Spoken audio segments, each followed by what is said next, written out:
Compreender e estimar o risco de feminicídio em um caso concreto envolve a identificação de padrões de comportamentos, de características e de circunstâncias que anunciam o perigo. Esses elementos que se repetem, que precedem os casos de feminicídio, são chamados de fatores de risco. Os fatores de risco não são causa da violência doméstica e familiar contra a mulher. A causa desse tipo de violência é a discriminação de gênero sofrida por mulheres. Os fatores de risco são indicadores individuais, sociais e contextuais que aumentam a probabilidade de ocorrência de um ato violento. São aqueles elementos que potencializam o acontecimento da violência. São aqueles elementos que são também chamados de estopins de situações de violência. Quanto mais fatores de risco ocorrem juntos, estima-se que maior será o risco de feminicídio. É a co-ocorrência de fatores que contribui para o aumento da fidedignidade e para a validade dos resultados. Existem dois grandes grupos de fatores de risco, os fatores de risco estáticos e os dinâmicos. Os fatores de risco estáticos são aqueles que são mais difíceis de serem alterados ao longo do tempo. Por exemplo, características pessoais, idade, etnia, comportamento violento prévio. Os fatores de risco dinâmicos são aqueles que são mais fáceis de serem alterados ao longo do tempo ou por meio de uma intervenção profissional. Exemplo, estar desempregado, fácil acesso à arma de fogo, o acesso à vítima e as crenças relacionadas aos papéis de gênero. As estratégias de identificação e gestão de riscos devem levar em consideração tanto os fatores estáticos quanto os fatores dinâmicos. Contudo, uma especial consideração e atenção deve ser dada aos fatores dinâmicos, que podem sofrer uma alteração a qualquer momento e isso impactará no nível de risco.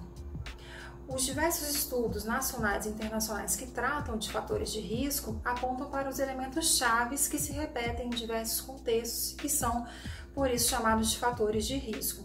Quais são esses elementos?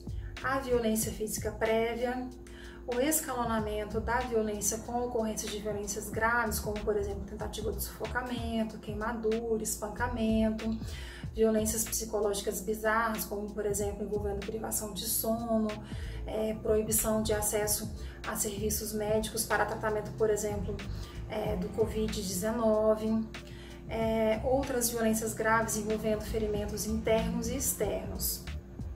Outros fatores de risco relevantes são o fácil acesso à arma de fogo, a separação ou tentativa de separação, os comportamentos de stalking, que envolve a perseguição e comportamentos reiterados de acesso e vigilância à vítima, as ameaças de morte com ou sem o uso de armas, a história criminal prévia do agressor, em especial se há ocorrência de crimes anteriores de violência doméstica contra outras vítimas e familiares, o abuso de álcool e outras drogas, o desemprego e situação laboral instável, o tipo de relacionamento, em especial se é um relacionamento que envolve coabitação sem casamento formal, a grande diferença etária entre autor e vítima, envolvendo pelo menos uma diferença de 10 anos, sendo a vítima 10 anos mais velha ou o autor 10 anos mais velho,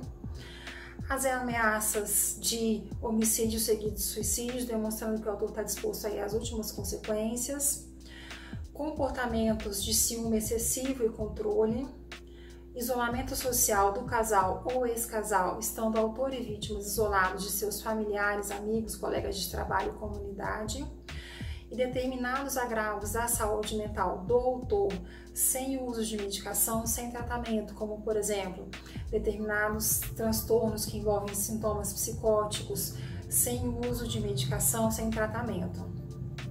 A identificação dos fatores de risco é uma ação que deve estar presente em todas as intervenções em situação de violência e o profissional deve levar em consideração a importância de se atentar para o contexto, para a existência de fatores de risco específicos para aquele contexto no qual está sendo realizada a avaliação de risco. A identificação de fatores por meio de avaliações iniciais e continuada possibilita o correto manejo do caso embasado na previsão do risco em curto, médio e longo prazo. É, portanto, uma ação fundamental a ser realizada por todos os profissionais da rede de enfrentamento à violência contra a mulher, a identificação e o correto manejo dos riscos.